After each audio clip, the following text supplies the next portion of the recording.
Brilliance Audio presents Stygian by Sherrilyn Kenyon, performed by Holter Graham.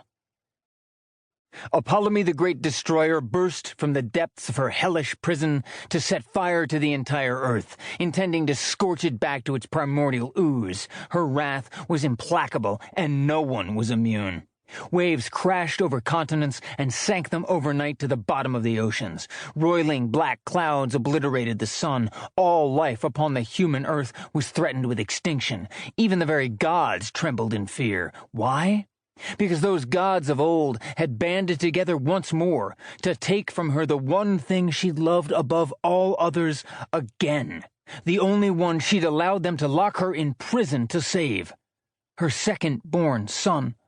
The sole child she'd hidden in the world of man, hoping to spare him from their cruelty and slaughter. And like his brother before him, he had been persecuted by the gods. No mercy had been shown him, no kindness. Instead, her own pantheon had allowed humanity to abuse him and had gone out of their way to stalk him until they'd succeeded in brutally murdering him just after the eve of his 21st year. As with Monokribos before him, he'd been deprived of his father's love, deprived of his mother's protection. Now, she would have her vengeance. In a furious blood quest for atonement, Apollomy had set upon her own pantheon first, annihilating every god who'd cursed her child. Until she reached the final two in Katateros. There, the ancient goddess sent the force of her winds to knock both Symphora and her daughter Betania into the bright foyer of the Theocropolis, where the Atlantean gods had once held their immaculate parties and their meetings that determined the fates of mankind, along with those of Apollomy's beloved sons and husband. She stalked them like the predator she was, intending to feast upon their souls for what they'd done. "You killed him! All of you!" Symphora, their goddess of death and sorrow, who was as dark in coloring as Apollomy had been before they'd interfered with her first and only love, shook her head. "We didn't kill your son. He still lives." Narrowing her swirling silver eyes as her white hair cascaded around her lithe body, Apollomy curled her lips. "My Apostolos was slaughtered this morning by the Greek god you invited into my lands. A god who had killed her son and then cursed all the Apollite people to die painfully at age 27.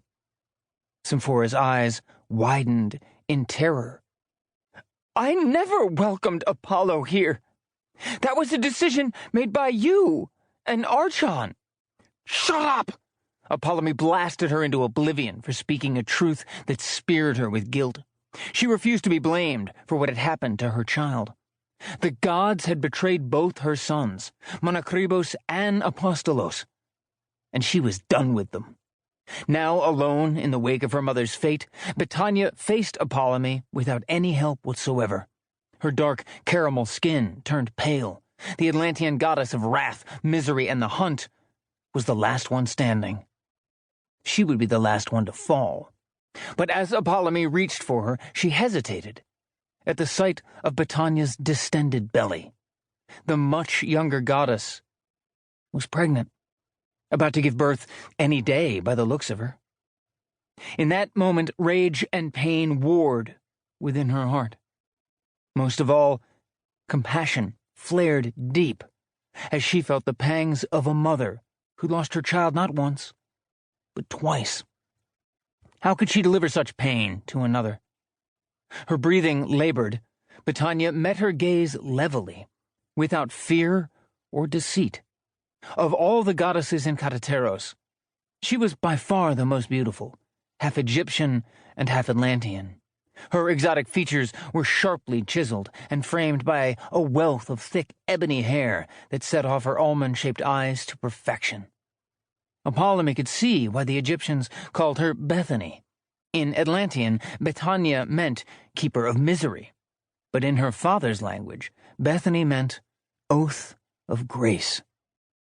A far more fitting moniker for such a fetching creature.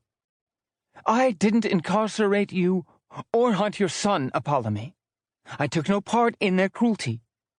The one time I thought I'd stumbled upon your son in the human realm, I came to you with that information, and not the others. I never breathed a word to them against either of you." Tears choked her. "You know it's true. I came here today to leave this pantheon forever, so that I could have my own baby in peace, away from their politics. Please, do not do to me what I did not do to you."